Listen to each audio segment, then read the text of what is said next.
Numbers chapter 21. When the Canaanite king of Arad, who lived in the Negev, heard that Israel was coming along the road to Atharim, he attacked the Israelites and captured some of them. Then Israel made this vow to the Lord: "If you will deliver these people into our hands, we will totally destroy their cities." The Lord listened to Israel's plea and gave the Canaanites over to them. They completely destroyed them and their towns, so the place was named Hormah.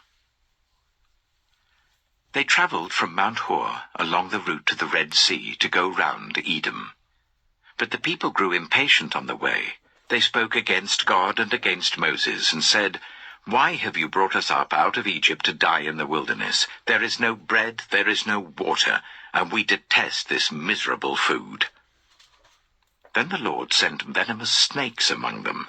They bit the people, and many Israelites died. The people came to Moses and said, "We sinned when we spoke against the Lord and against you. Pray that the Lord will take the snakes away from us." So Moses prayed for the people. The Lord said to Moses, "Make a snake and put it up on a pole. Anyone who is bitten can look at it and live." So Moses made a bronze snake and put it up on a pole. Then when anyone was bitten by a snake and looked at the bronze snake, they lived. The Israelites moved on and camped at Oboth. Then they set out from Oboth and camped in Abarim, in the wilderness that faces Moab towards the sunrise. From there they moved on and camped in the Zered Valley. They set out from there and camped alongside the Arnon, which is in the wilderness extending into Amorite territory. The Arnon is the border of Moab, between Moab and the Amorites. That is why the book of the wars of the Lord says, "Zahab in Zuphah and the ravines, the Arnon and the slopes of the ravines that lead to the settlement of Ar, and lie along the border of Moab." From there they continued on to Beer, the well where the Lord said to Moses, "Gather the people together, and I will give them water." Then Israel sang this song: "Spring up, O well, sing about it, about the well that the princes dug, that the nobles of the people sank, the nobles with scepters and staffs." Then they went from the wilderness to Mattanah, from Mattanah to Nahaliel, from Nahaliel to Bamoth, and from Bamoth to the valley in Moab, where the top of Pisgah overlooks the wasteland. Israel sent messengers to say to Sihon, king of the Amorites, "Let us pass through your country. We will not turn aside into any field or vineyard or drink water from any well. We will travel along the king's highway until we have passed through your territory." But Sihon would not let Israel pass through his territory. He mustered his entire army and marched out into the wilderness against Israel. When he reached Jahaz, he fought with Israel. Israel, however, put him to the sword and took over his land from the Arnon to the Jabbok, but only as far as the Ammonites, because their border was fortified. Israel captured all the cities of the Amorites and occupied them, including Heshbon and all its surrounding settlements. Heshbon was the city of Sihon, king of the Amorites, who had fought against the former king of Moab, and had taken from him all his land as far as the Arnon. That is why the poets say, "Come to Heshbon and let it be rebuilt. Let Sihon's city be restored." Fire went out from Heshbon, a blaze from the city of Sihon. It consumed Ar of Moab, the citizens of Arnon's heights. Woe to you, Moab! You are destroyed, people of Chemosh. He has given up his sons as fugitives and his daughters as captives to Sihon, king of the Amorites. But we have overthrown them. Heshbon's dominion has been destroyed all the way to Dibon, and we have demolished them as far as Nophah, which extends to Medeba. So Israel settled in the land of the Amorites. After Moses had sent spies to Jazer, The Israelites captured its surrounding settlements and drove out the Amorites who were there. Then they turned and went up along the road towards Bashan. And Og, king of Bashan, and his whole army marched out to meet them in battle at Edrei. The Lord said to Moses, "Do not be afraid of him, for I have delivered him into your hands, along with his whole army and his land. Do to him what you did to Sihon, king of the Amorites, who reigned in Heshbon." So they struck him down, together with his sons and his whole army, leaving them no survivors, and they took possession of his land. Numbers chapter 22. Then the Israelites traveled to the plains of Moab and camped along the Jordan opposite Jericho. Now Balak, son of Zippor, saw all that Israel had done to the Amorites, and Moab was terrified because there were so many people. Indeed, Moab was filled with dread because of the Israelites. The Moabites said to the elders of Midian, "This horde is going to lick up everything around us, as an ox licks up the grass of the field." So Balak, son of Zippor, who was king of Moab at that time, sent messengers to summon Balaam, son of Beor, who was at Pethor, near the river Euphrates, in his native land. Balak said, "A people has come out of Egypt. They cover the face of the land and have settled next to me. Now come and put a curse on these people, because they are too powerful for me. Perhaps then I will be able to defeat them and drive them out of the land. For I know that whoever you bless is blessed, and whoever you curse is cursed." The elders of Moab and Midian left, taking with them the fee for divination. When they came to Balaam, they told him what Balak had said. "Spend the night here," Balaam said to them, "and I will report back to you with the answer the Lord gives me." So the Moabite officials stayed with him. God came to Balaam and asked, "Who are these men with you?" Balaam said to God, "Balak, son of Zippor, king of Moab, sent me this message. A people that has come out of Egypt covers the face of the land. Now come and put a curse on them for me. Perhaps then I will be able to fight them and drive them away." But God said to Balaam, "Do not go with them. You must not put a curse on those people because they are blessed."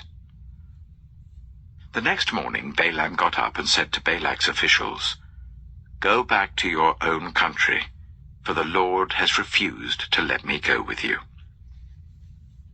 So the Moabite officials returned to Balak and said, "Balaam refused to come with us." Then Balak sent other officials more numerous and more distinguished than the first. They came to Balaam and said, "This is what Balak son of Zippor says. Do not let anything keep you from coming to me, because I will reward you handsomely and do whatever you say. Come and put a curse on these people for me." But Balaam answered them, "Even if Balak gave me all the silver and gold in his palace, I could not do anything great or small to go beyond the command of the Lord my God. Now spend the night here so that I can find out what else the Lord will tell me." That night God came to Balaam and said, "Since these men have come to summon you, go with them, but do only what I tell you." Balaam got up in the morning, saddled his donkey, and went with the Moabite officials. But God was very angry when he went, and the angel of the Lord stood in the road to oppose him. Balaam was riding on his donkey, and his 2 servants were with him. When the donkey saw the angel of the Lord standing in the road with a drawn sword in his hand, it turned off the road into a field. Balaam beat it to get it back on the road. Then the angel of the Lord stood in a narrow path through the vineyards with walls on both sides. When the donkey saw the angel of the Lord, it pressed close to the wall, crushing Balaam's foot against it. So he beat the donkey again. Then the angel of the Lord moved on ahead and stood in a narrow place where there was no room to turn, either to the right or to the left. When the donkey saw the angel of the Lord, it lay down under Balaam, and he was angry and beat it with his staff. Then the Lord opened the donkey's mouth, and it said to Balaam, "What have I done to you to make you beat me these 3 times?" Balaam answered the donkey, "You have made a fool of me. If only I had a sword in my hand, I would kill you here and now." The donkey said to Balaam, "Am I not your own donkey, which you have always ridden to this day? Have I been in the habit of doing this to you?" "No," he said. Then the Lord opened Balaam's eyes, and he saw the angel of the Lord standing in the road with his sword drawn. So he bowed low and fell face down. The angel of the Lord asked him, "Why have you beaten your donkey these 3 times? I have come here to oppose you because your path is a reckless one before me. The donkey saw me and turned away from me these 3 times. If it had not turned away, I would certainly have killed you by now, but I would have spared it." Balaam said to the angel of the Lord, "I have sinned. I did not realize you were standing in the road to oppose me. Now, if you are displeased, I will go back."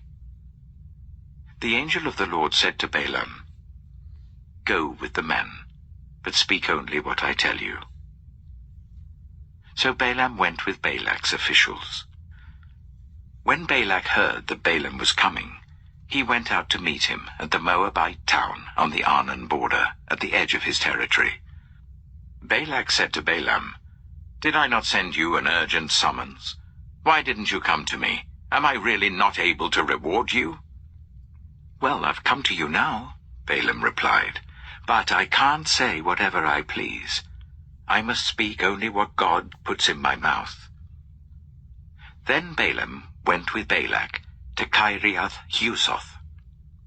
Balak sacrificed cattle and sheep and gave some to Balaam and the officials who were with him. The next morning Balak took Balaam up to Bamoth Baal, and from there he could see the outskirts of the Israelite camp. Numbers chapter 23. Balaam said, "Build me 7 altars here, and prepare 7 bulls and 7 rams for me." Balak did as Balaam said, and the 2 of them offered a bull and a ram on each altar. Then Balaam said to Balak, "Stay here beside your offering while I go aside. Perhaps the Lord will come to meet with me. Whatever he reveals to me I will tell you." Then he went off to a barren height.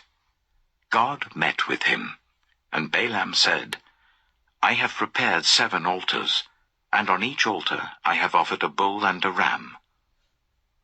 The Lord put a word in Balaam's mouth and said, "Go back to Balak and give him this word." So he went back to him and found him standing beside his offering with all the Moabite officials. Then Balaam spoke his message. "Balak brought me from Aram, the king of Moab from the eastern mountains. 'Come,' he said, 'curse Jacob for me. Come, denounce Israel.' How can I curse those whom God has not cursed? How can I denounce those whom the Lord has not denounced? From the rocky peaks I see them. From the heights I view them. I see people who live apart and do not consider themselves one of the nations. Who can count the dust of Jacob, or number even 1/4 of Israel? Let me die the death of the righteous, and may my final end be like theirs." Balak said to Balaam, "What have you done to me? I brought you to curse my enemies, but you have done nothing but bless them." He answered, "Must I not speak what the Lord puts in my mouth?"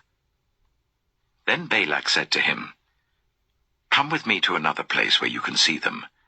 You will not see them all, but only the outskirts of their camp, and from there curse them for me." So he took him to the field of Zophim on the top of Pisgah, and there he built 7 altars and offered a bull and a ram on each altar. Balaam said to Balak, Stay here beside your offering, while I meet with him over there."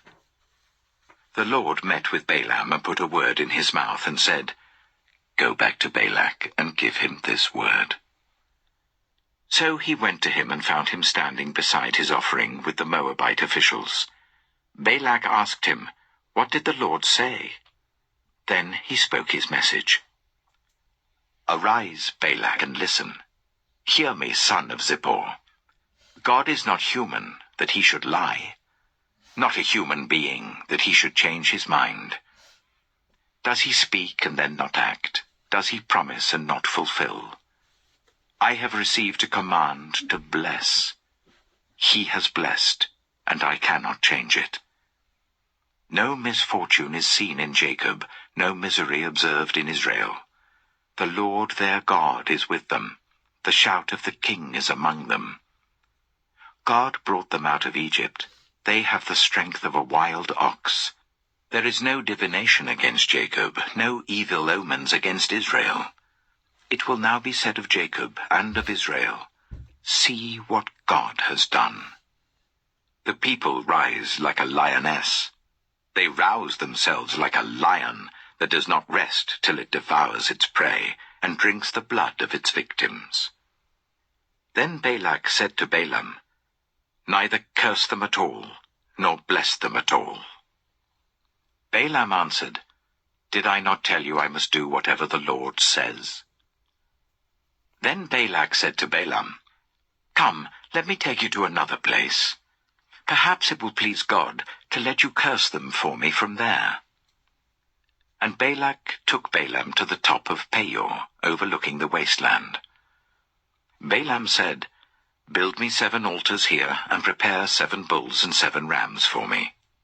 Balak did as Balaam had said, and offered a bull and a ram on each altar. Numbers chapter 24. Now when Balaam saw that it pleased the Lord to bless Israel, he did not resort to divination as at other times, but turned his face toward the wilderness. When Balaam looked out and saw Israel encamped, tribe by tribe, the Spirit of God came on him, and he spoke his message. The prophecy of Balaam, son of Beor, the prophecy of one whose eye sees clearly, the prophecy of one who hears the words of God, who sees a vision from the Almighty, who falls prostrate and whose eyes are opened. How beautiful are your tents, Jacob, your dwelling places, Israel.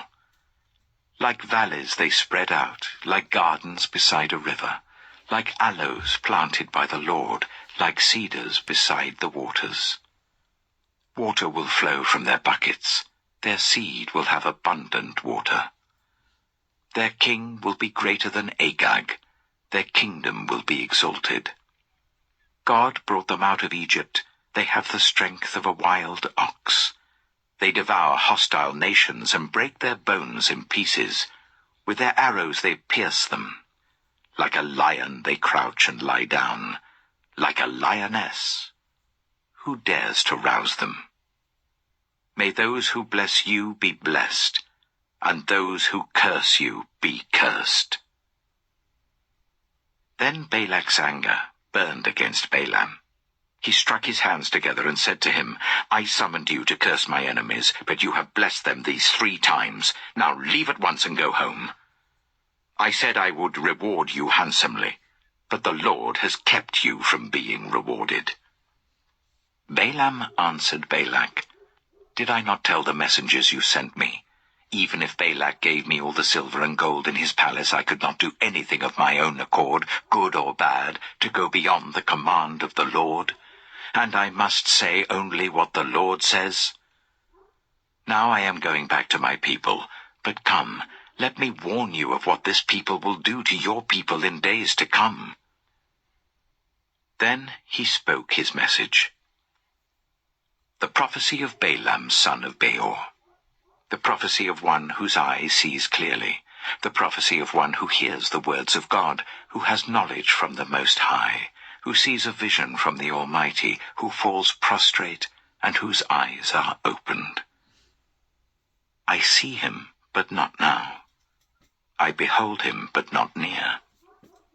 A star will come out of Jacob, a scepter will rise out of Israel. He will crush the foreheads of Moab, the skulls of all the people of Sheth. Edom will be conquered. Seir, his enemy, will be conquered, but Israel will grow strong.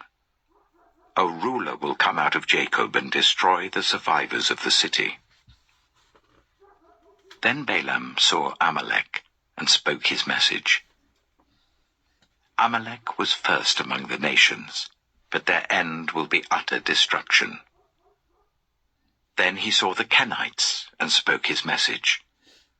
Your dwelling place is secure, your nest is set in a rock, yet you Kenites will be destroyed when Ashur takes you captive. Then he spoke his message. Alas, who can live when God does this? Ships will come from the shores of Cyprus. They will subdue Ashur and Eber, but they too will come to ruin. Then Balaam got up and returned home, and Balak went his own way. Numbers chapter 25. While Israel was staying in Shittim, the men began to indulge in sexual immorality with Moabite women, who invited them to the sacrifices to their gods. The people ate the sacrificial meal and bowed down before these gods. So Israel yoked themselves to the Baal of Peor, and the Lord's anger burned against them. The Lord said to Moses, "Take all the leaders of these people, kill them, and expose them in broad daylight before the Lord, so that the Lord's fierce anger may turn away from Israel." So Moses said to Israel's judges, "Each of you must put to death those of your people who have yoked themselves to the Baal of Peor." Then an Israelite man brought into the camp a Midianite woman right before the eyes of Moses and the whole assembly of Israel, while they were weeping at the entrance to the tent of meeting. When Phinehas, son of Eleazar, the son of Aaron the priest, saw this, he left the assembly, took a spear in his hand, and followed the Israelite into the tent. He drove the spear into both of them, right through the Israelite man and into the woman's stomach. Then the plague against the Israelites was stopped, but those who died in the plague numbered 24,000. The Lord said to Moses, "Phinehas, son of Eleazar, the son of Aaron the priest, has turned my anger away from the Israelites. Since he was as zealous for my honor among them as I am, I did not put an end to them in my zeal. Therefore tell him, I am making my covenant of peace with him. He and his descendants will have a covenant of a lasting priesthood, because he was zealous for the honor of his God, and made atonement for the Israelites." The name of the Israelite who was killed with the Midianite woman was Zimri, son of Salu, the leader of a Simeonite family. And the name of the Midianite woman who was put to death was Cozbi, daughter of Zur, a tribal chief of a Midianite family. The Lord said to Moses, "Treat the Midianites as enemies and kill them.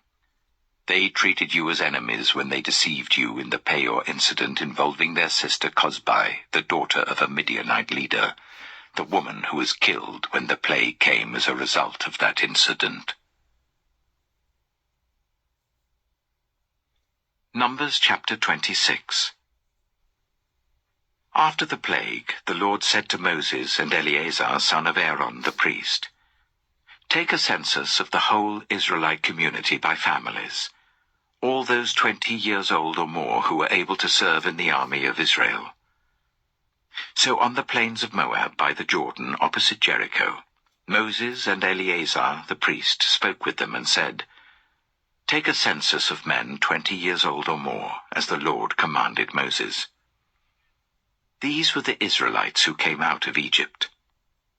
The descendants of Reuben, the firstborn son of Israel, were, through Hanoch, the Hanokite clan, through Palu, the Paluite clan. Through Hezron, the Hezronite clan. Through Carmi, the Carmite clan. These were the clans of Reuben. Those numbered were 43,730. The son of Palu was Eliab. The sons of Eliab were Nemuel, Dathan, and Abiram. The same Dathan and Abiram were the community officials who rebelled against Moses and Aaron, and were among Korah's followers when they rebelled against the Lord. The earth opened its mouth and swallowed them along with Korah, whose followers died when the fire devoured the 250 men, and they served as a warning sign. The line of Korah, however, did not die out. The descendants of Simeon by their clans were, through Nemuel, the Nemuelite clan, through Jamin, the Jaminite clan, through Jachin, the Jachinite clan, through Zerah, the Zerahite clan, through Sheul, the Sheulite clan. These were the clans of Simeon. Those numbered were 22,200.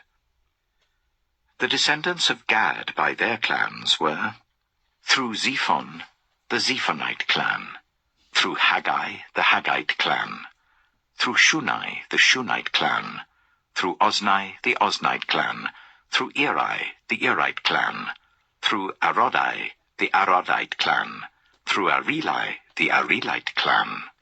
These were the clans of Gad. Those numbered were 40,500.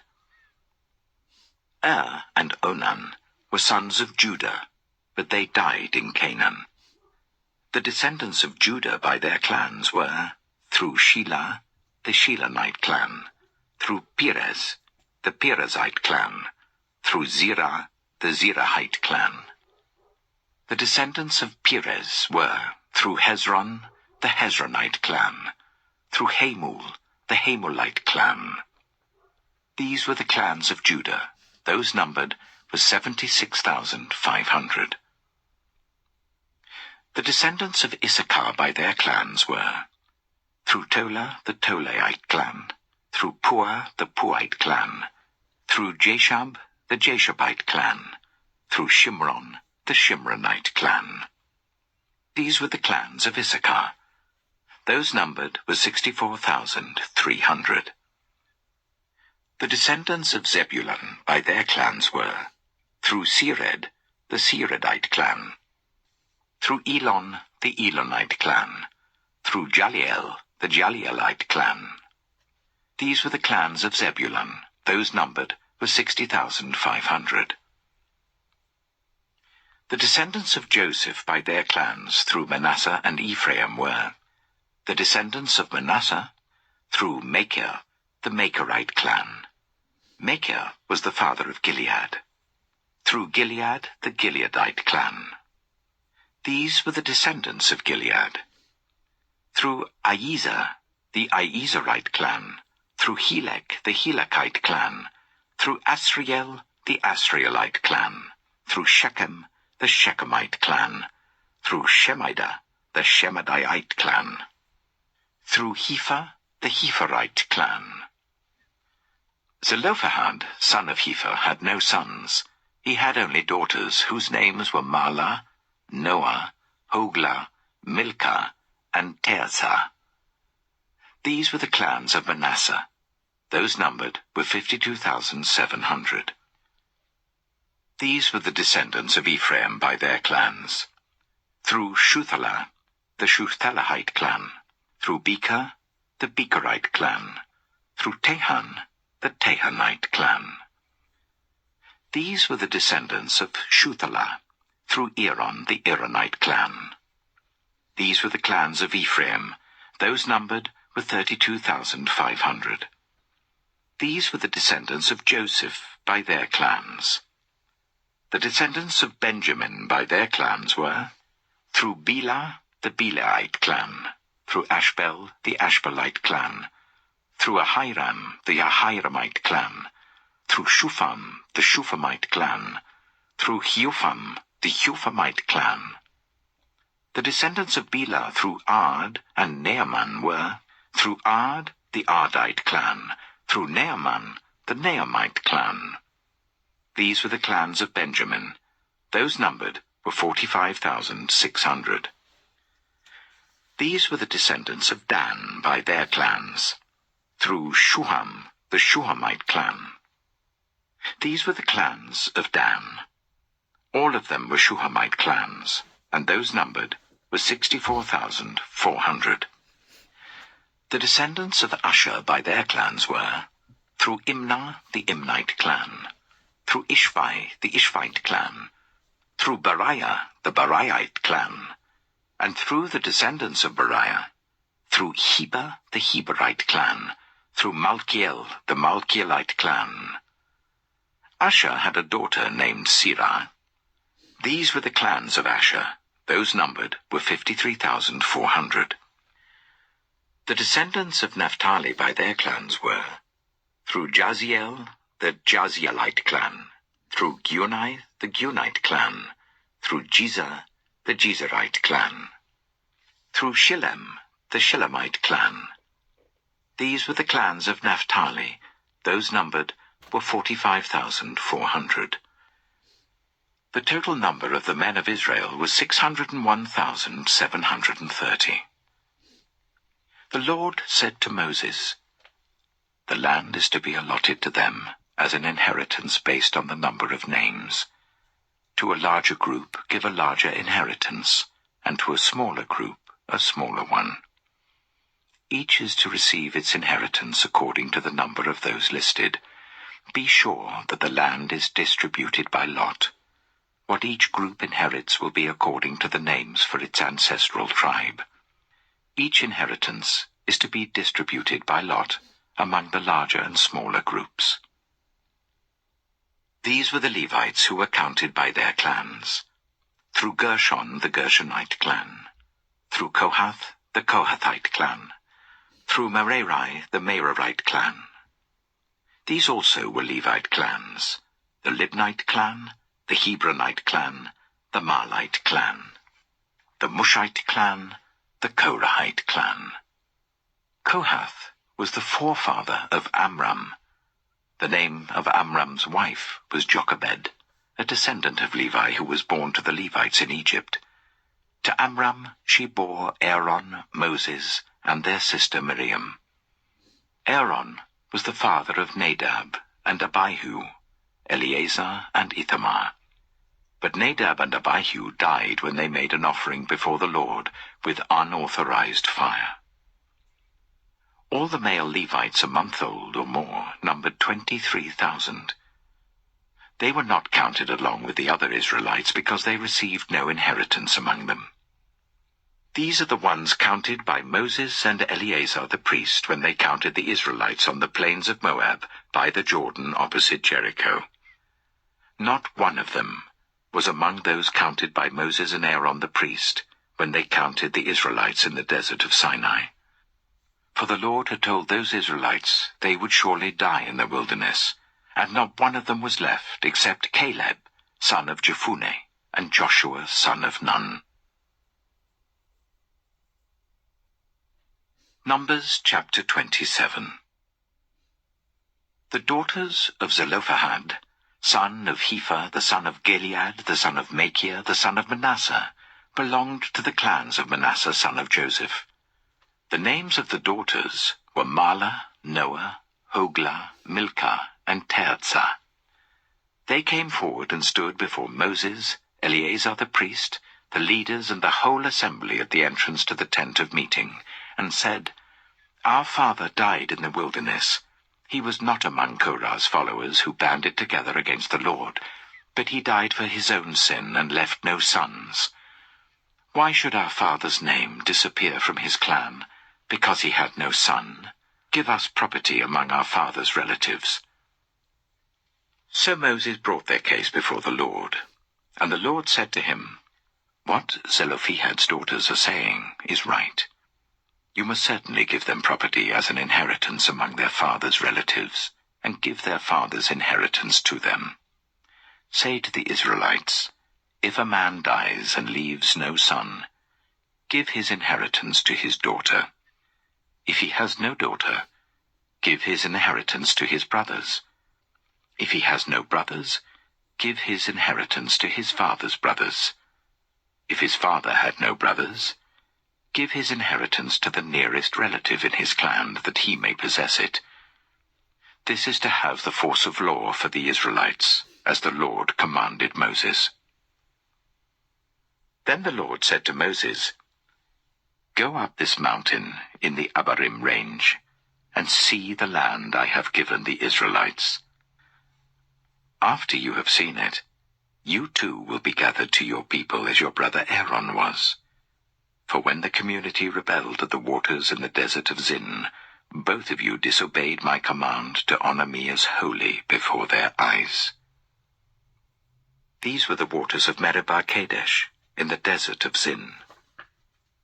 Moses said to the Lord, "May the Lord, the God who gives breath to all living things, appoint someone over this community to go out and come in before them, one who will lead them out and bring them in, so that the Lord's people will not be like sheep without a shepherd." So the Lord said to Moses, "Take Joshua, son of Nun, a man in whom is the spirit of leadership, and lay your hand on him. Make him stand before Eleazar the priest and the entire assembly, and commission him in their presence. Give him some of your authority, so that the whole Israelite community will obey him. He is to stand before Eleazar the priest, who will obtain decisions for him by inquiring of the Urim before the Lord. At his command, he and the entire community of the Israelites will go out, and at his command they will come in." Moses did as the Lord commanded him. He took Joshua and made him stand before Eleazar the priest and the whole assembly. Then he laid his hands on him and commissioned him, as the Lord instructed through Moses. Numbers chapter 28. The Lord said to Moses, "Give this command to the Israelites, and say to them, Make sure that you present to me at the appointed time my food offerings, as an aroma pleasing to me. Say to them, This is the food offering you are to present to the Lord. 2 lambs a year old without defect as a regular burnt offering each day. Offer 1 lamb in the morning and the other at twilight, together with a grain offering of 1/10 of an ephah of the finest flour, mixed with 1/4 of a hin of oil from pressed olives. This is the regular burnt offering instituted at Mount Sinai as a pleasing aroma, a food offering presented to the Lord. The accompanying drink offering is to be 1/4 of a hin of fermented drink with each lamb. Pour out the drink offering to the Lord at the sanctuary. Offer the 2nd lamb at twilight, along with the same kind of grain offering and drink offering that you offer in the morning. This is a food offering, an aroma pleasing to the Lord. On the Sabbath day, make an offering of 2 lambs a year old without defect, together with its drink offering, and a grain offering of 1/5 of an ephah of the finest flour mixed with olive oil. This is the burnt offering for every Sabbath, in addition to the regular burnt offering and its drink offering. On the 1st of every month, present to the Lord a burnt offering of 2 young bulls, 1 ram, and 7 male lambs a year old, all without defect. With each bull there is to be a grain offering of 3/10 of an ephah of the finest flour mixed with oil. With the ram, a grain offering of 1/5 of an ephah of the finest flour mixed with oil. And with each lamb, a grain offering of 1/10 of an ephah of the finest flour mixed with oil. This is for a burnt offering, a pleasing aroma, a food offering presented to the Lord. With each bull, there is to be a drink offering of 1/2 a hin of wine. With a ram, 1/3 of a hin, and with each lamb, 1/4 of a hin. This is the monthly burnt offering to be made at each new moon during the year.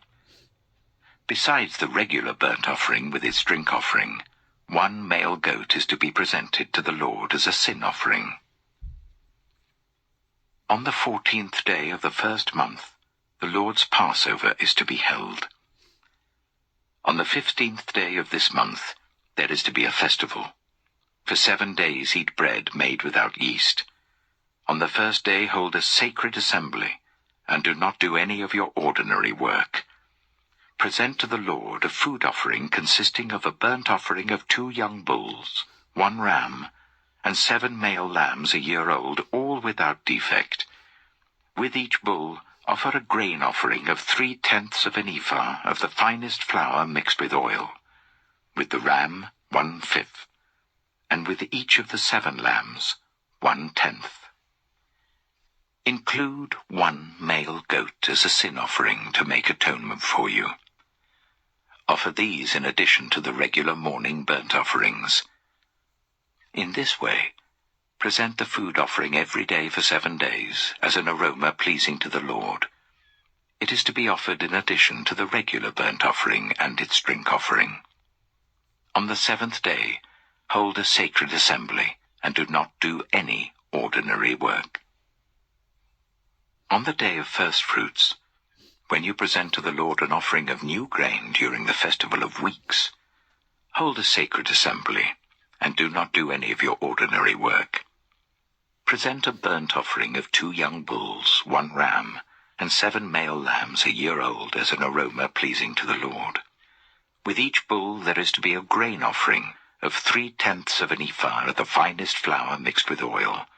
With the ram, 1/5, and with each of the 7 lambs, 1/10.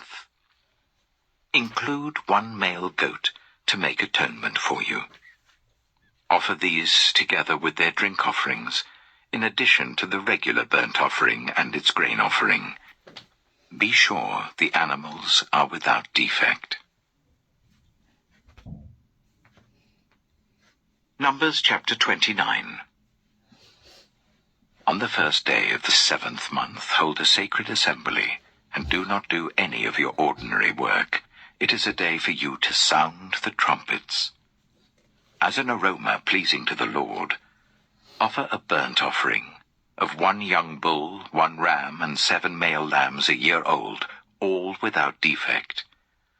With the bull offer a grain offering of 3/10 of an ephah of the finest flour mixed with olive oil.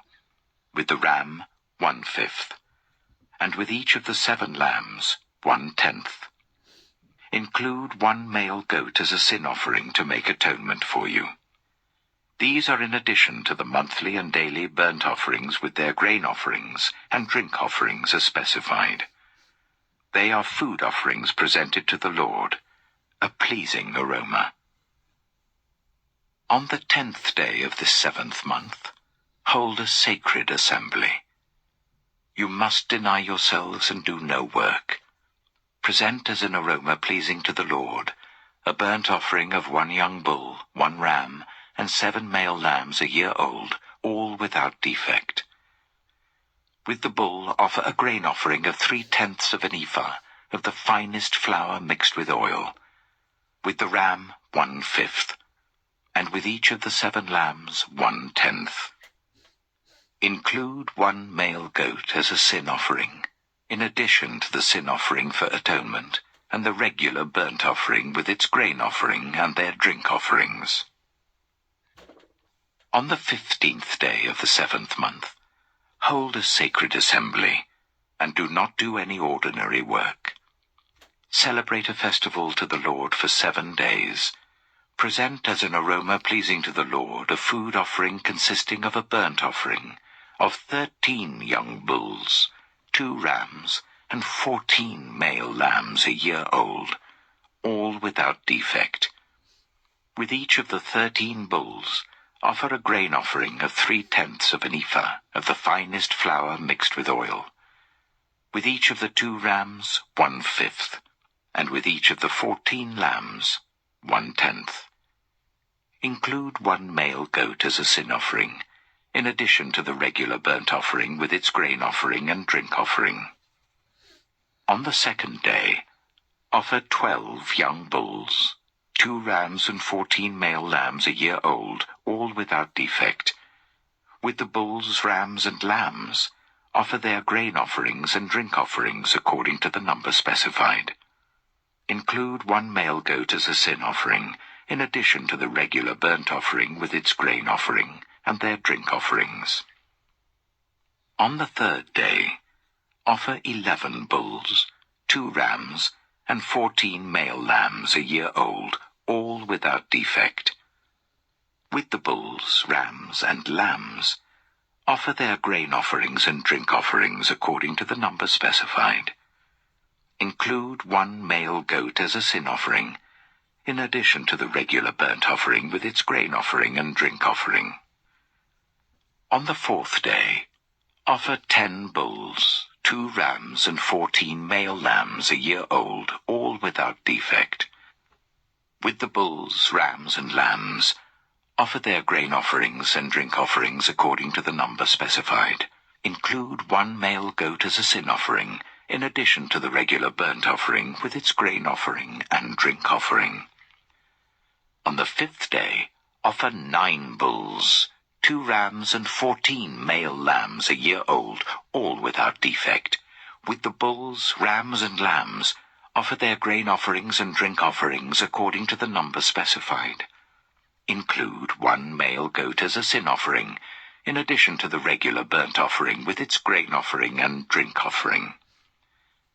On the 6th day, offer 8 bulls, 2 rams, and 14 male lambs a year old, all without defect.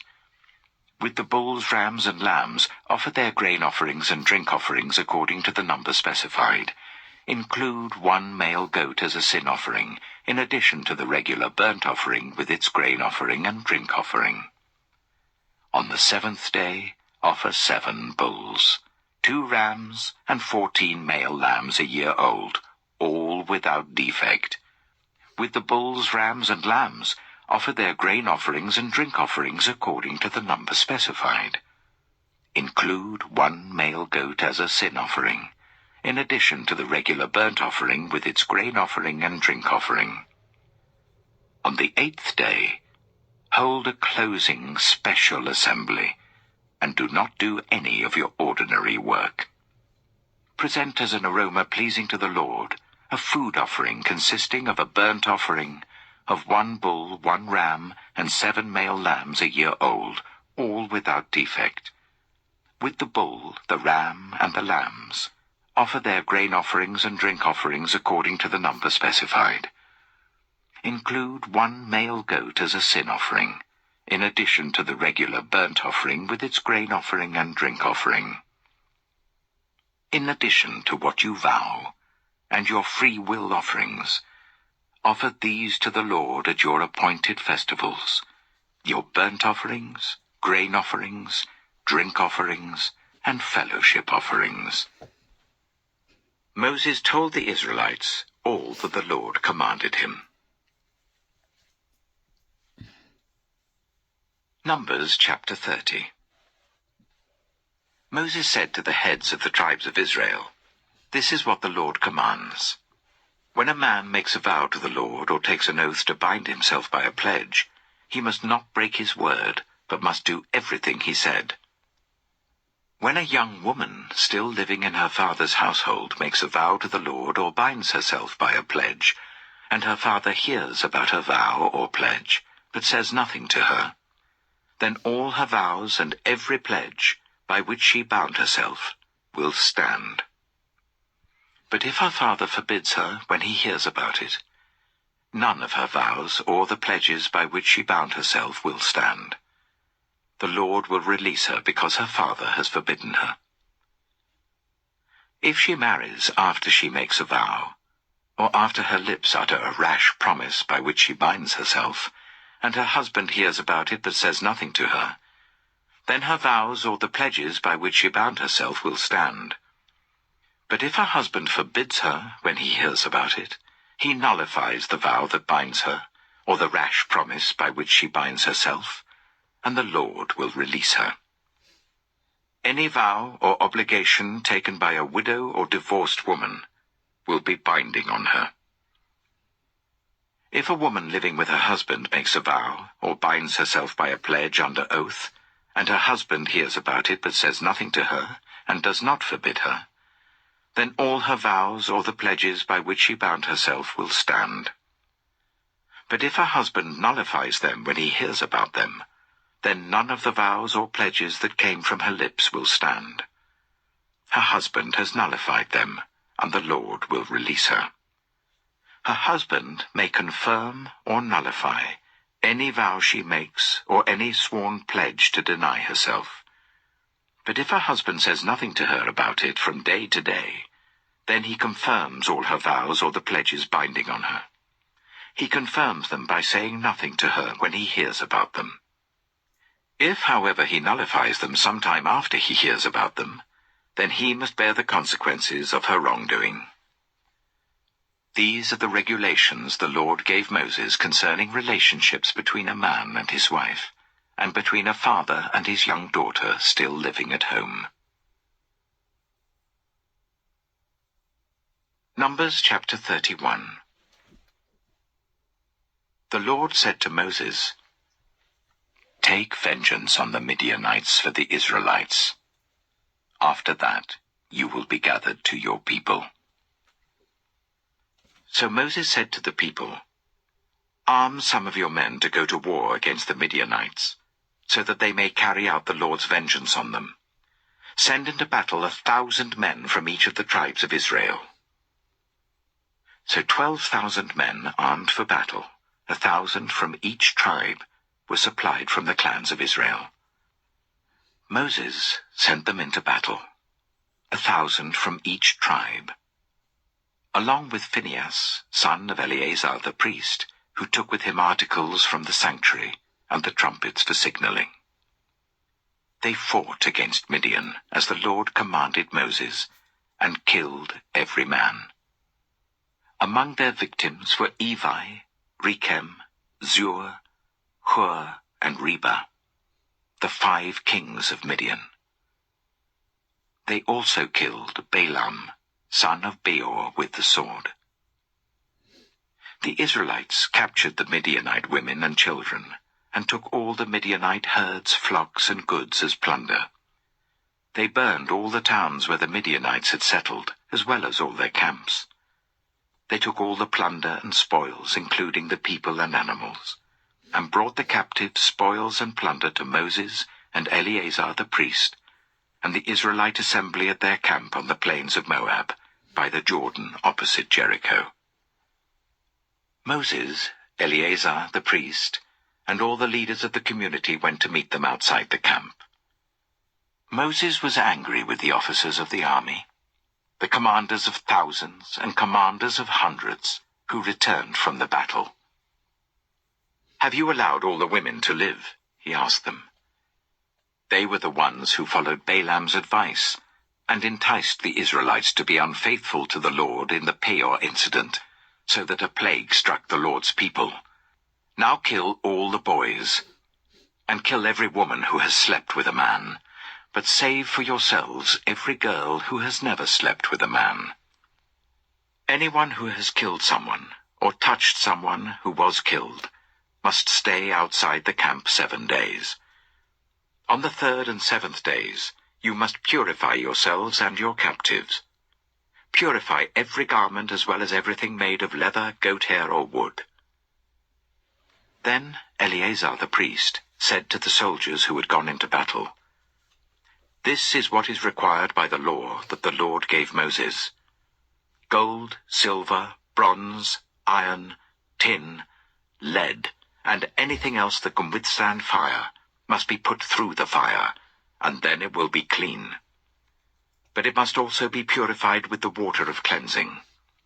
And whatever cannot withstand fire must be put through that water. On the 7th day wash your clothes, and you will be clean. Then you may come into the camp." The Lord said to Moses, "You and Eleazar the priest, and the family heads of the community, are to count all the people and animals that were captured. Divide the spoils equally between the soldiers who took part in the battle and the rest of the community. from the soldiers who fought in the battle, set apart as tribute for the Lord, 1 out of every 500, whether people, cattle, donkeys, or sheep. Take this tribute from their half-share, and give it to Eleazar the priest as the Lord's part. From the Israelites' half, select 1 out of every 50, whether people, cattle, donkeys, sheep, or other animals. Give them to the Levites, who are responsible for the care of the Lord's tabernacle. So Moses and Eleazar the priest did as the Lord commanded Moses. The plunder remaining from the spoils that the soldiers took was 675,000 sheep, 72,000 cattle, 61,000 donkeys, and 32,000 women who had never slept with a man. The half-share of those who fought in the battle was 337,500 sheep, of which the tribute for the Lord was 675. 36,000 cattle, of which the tribute for the Lord was 72. 30,500 donkeys, of which the tribute for the Lord was 61. 16,000 people, of whom the tribute for the Lord was 32. Moses gave the tribute to Eleazar the priest as the Lord's part, as the Lord commanded Moses. The half belonging to the Israelites, which Moses set apart from that of the fighting men, the community's half, was 337,500 sheep, 36,000 cattle, 30,500 donkeys, and 16,000 people. From the Israelites' half, Moses selected 1 out of every 50 people and animals, as the Lord commanded him, and gave them to the Levites, who were responsible for the care of the Lord's tabernacle. Then the officers who were over the units of the army, the commanders of thousands and commanders of hundreds, went to Moses and said to him, "Your servants have counted the soldiers under our command, and not one is missing. So we have brought as an offering to the Lord the gold articles each of us acquired, armlets, bracelets, signet rings, earrings, and necklaces, to make atonement for ourselves before the Lord." Moses and Eleazar the priest accepted from them the gold, all the handcrafted articles. All the gold from the commanders of thousands and commanders of hundreds that Moses and Eleazar presented as a gift to the Lord weighed 16,750 shekels. Each soldier had taken plunder for himself. Moses and Eleazar the priest accepted the gold from the commanders of thousands and commanders of hundreds, and brought it into the tent of meeting as a memorial for the Israelites before the Lord.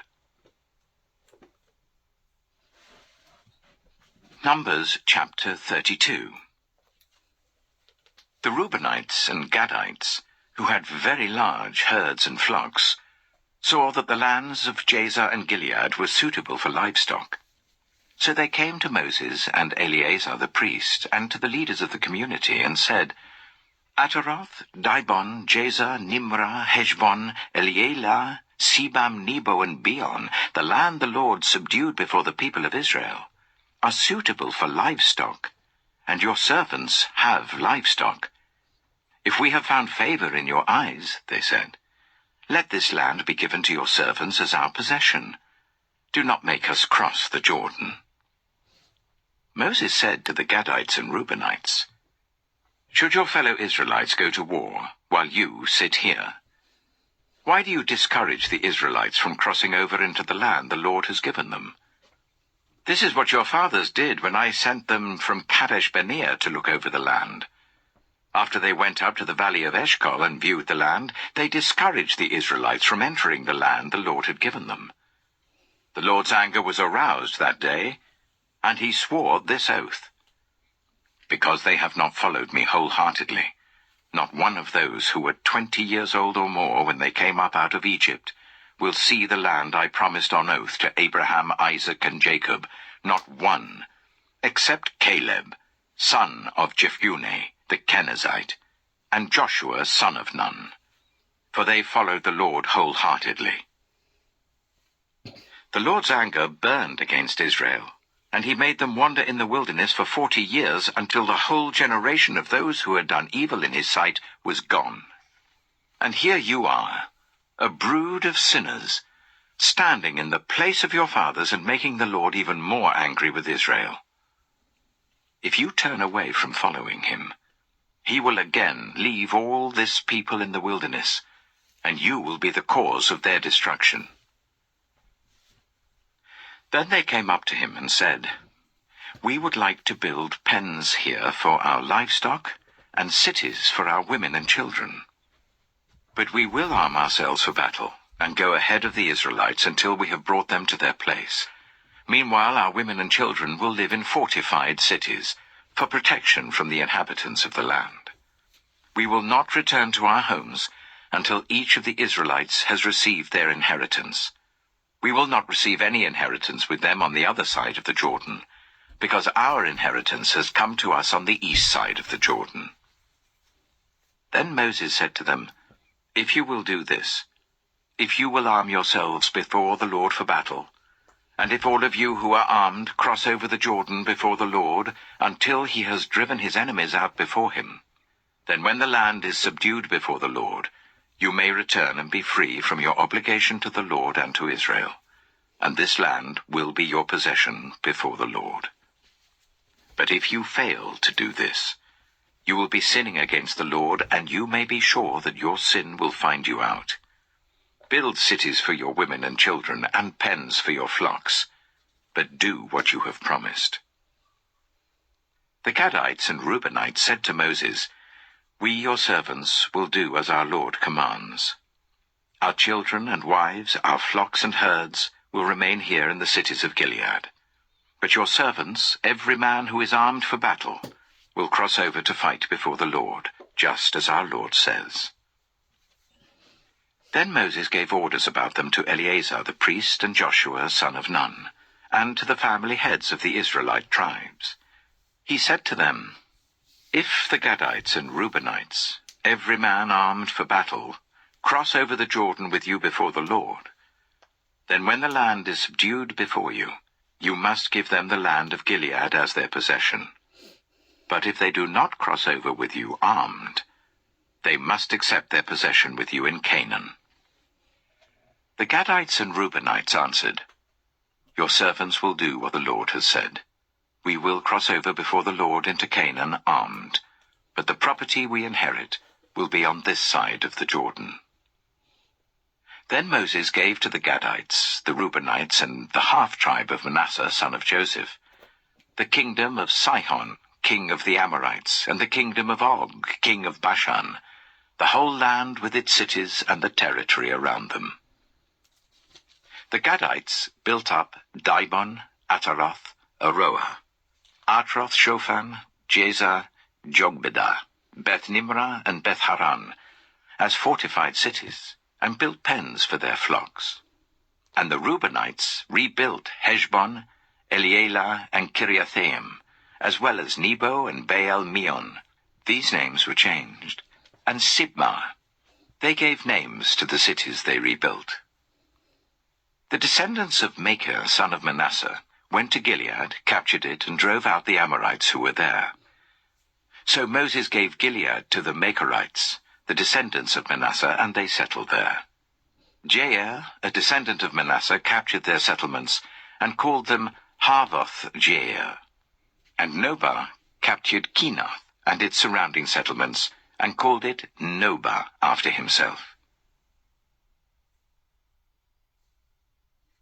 Numbers chapter 33.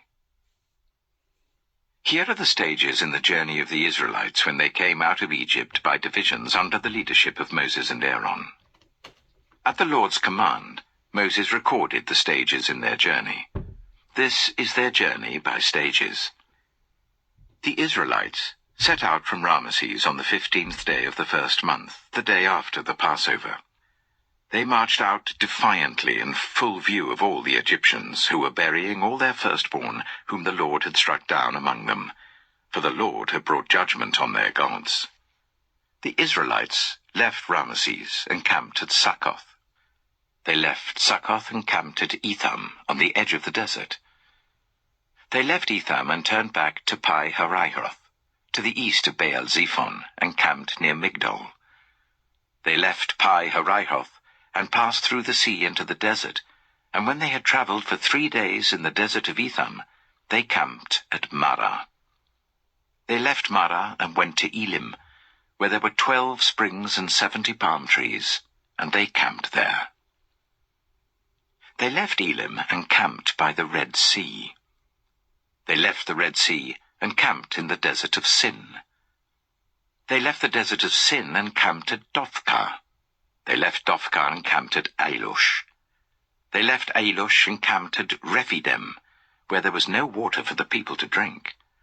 They left Rephidim and camped in the desert of Sinai. They left the desert of Sinai and camped at Kibroth Hattaavah. They left Kibroth Hattaavah and camped at Hazeroth.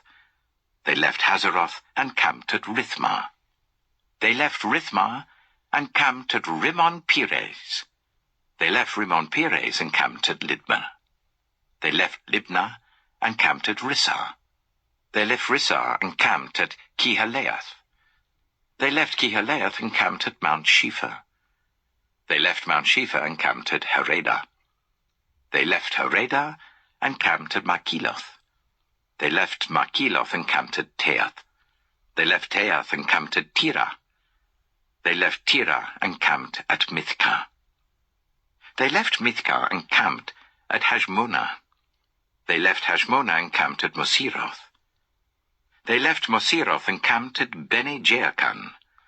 They left Bene-Jaakan and camped at Hor-Haggidgad. They left Hor-Haggidgad and camped at Jothbathah. They left Jothbathah and camped at Abronah. They left Abronah and camped at Ezion-Geber. They left Ezion-Geber and camped at Kadesh in the desert of Zin.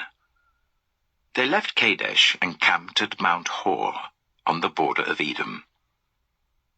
At the Lord's command, Aaron the priest went up Mount Hor, where he died on the 1st day of the 5th month of the 40th year, after the Israelites came out of Egypt. Aaron was 123 years old when he died on Mount Hor. The Canaanite king of Arad, who lived in Negev of Canaan, heard that the Israelites were coming. They left Mount Hor and camped at Zalmonah. They left Zalmonah and camped at Punon. They left Punon and camped at Oboth.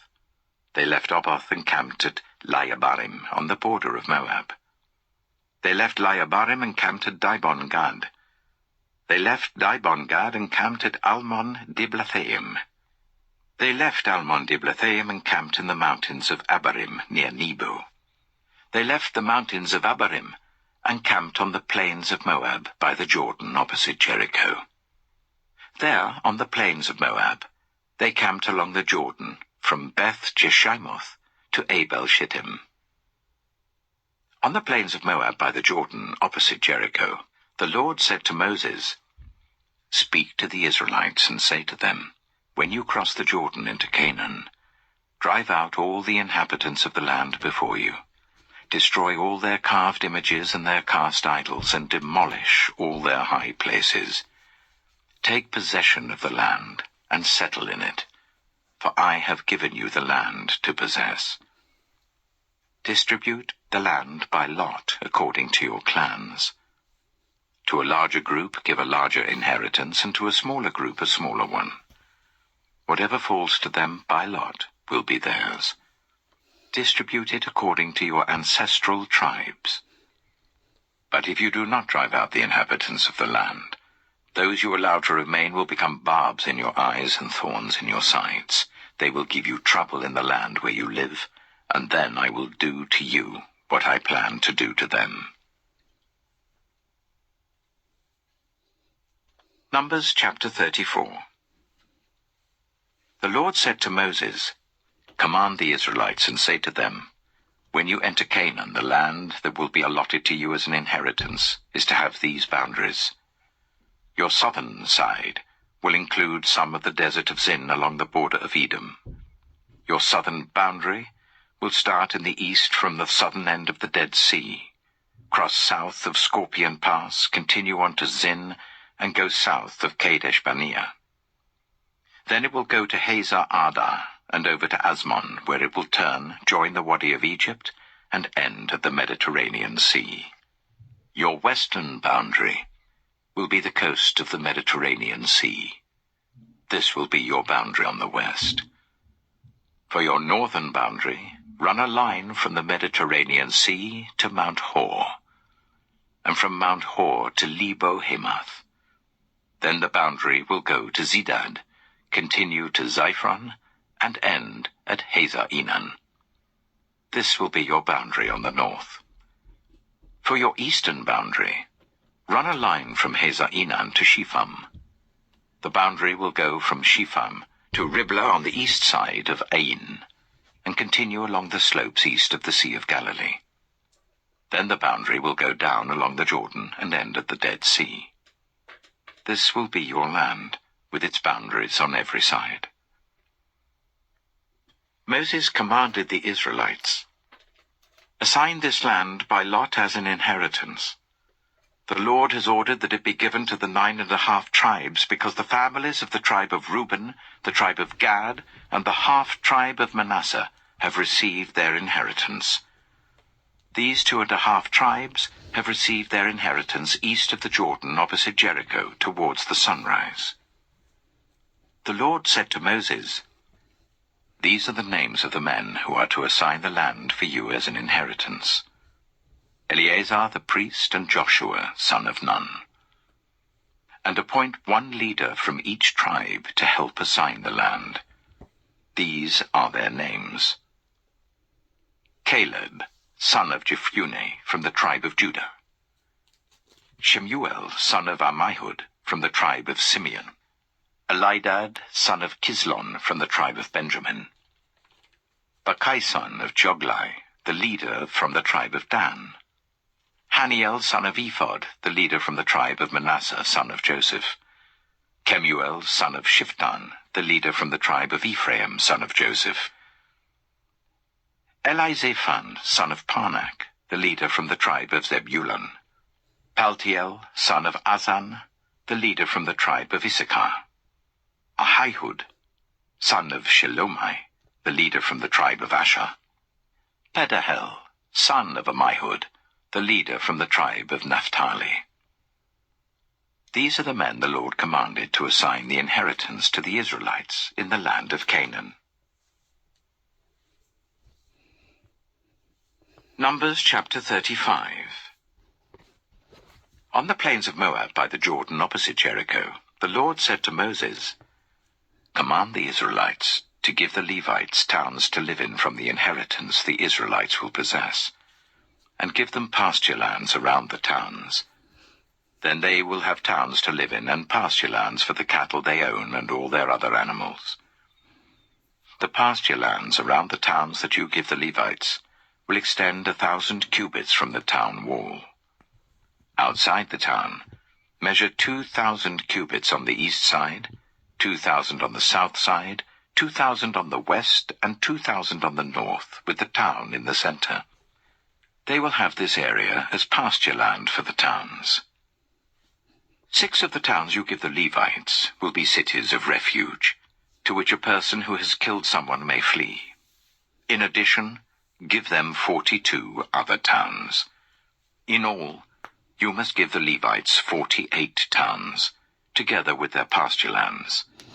The towns you give the Levites from the land the Israelites possess are to be given in proportion to the inheritance of each tribe.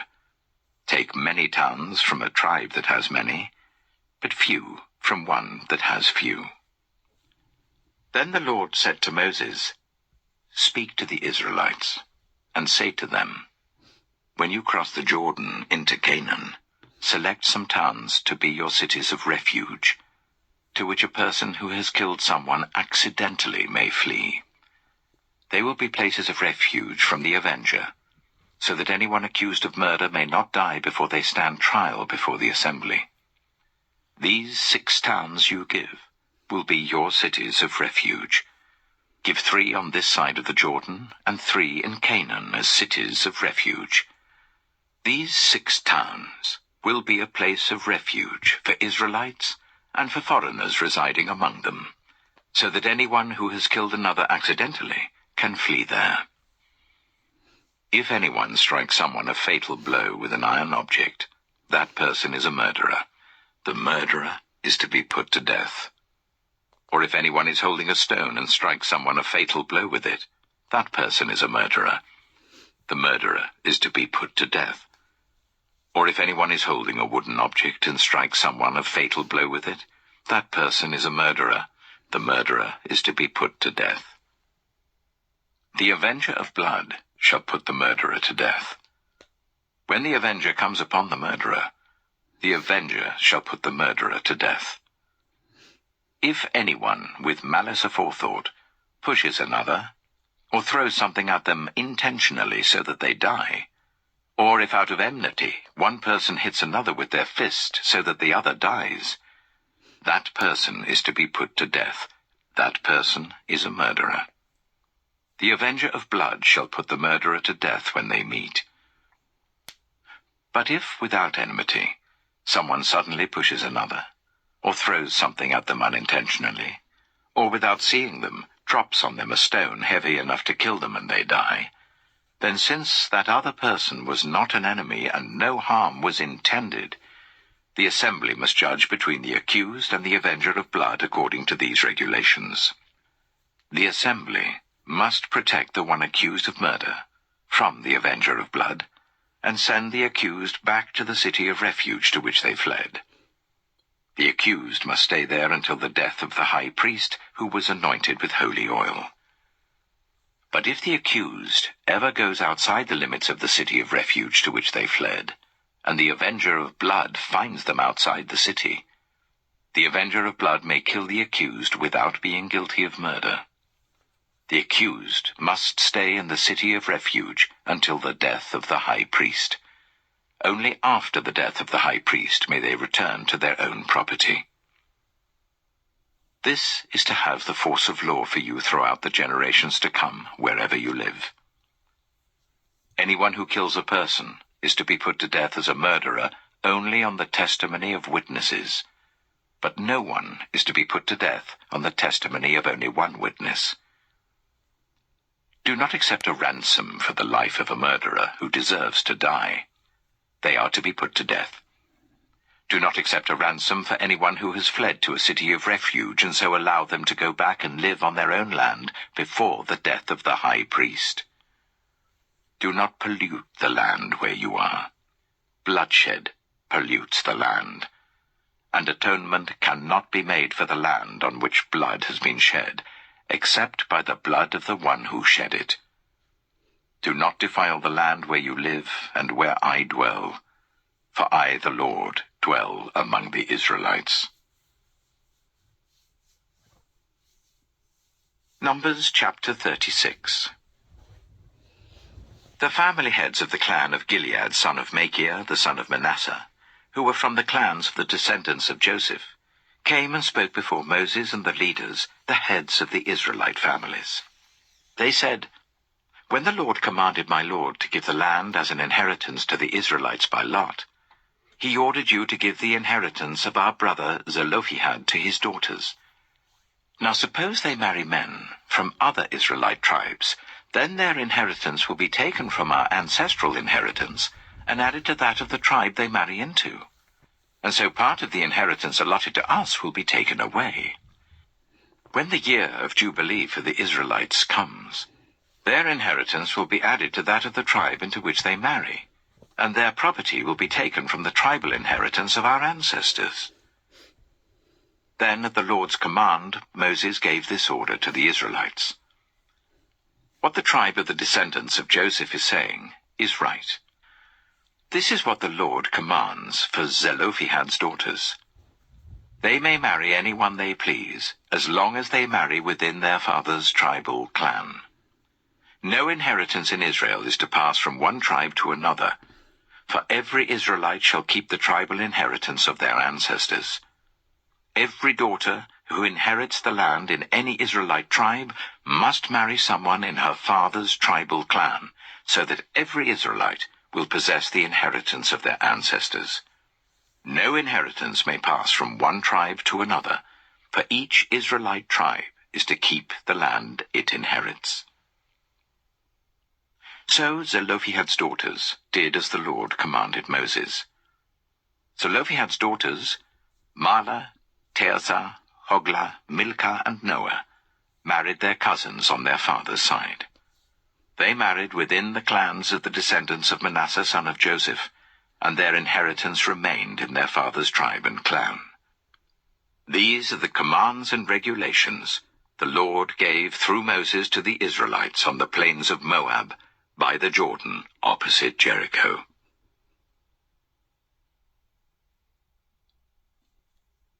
The Book of Deuteronomy.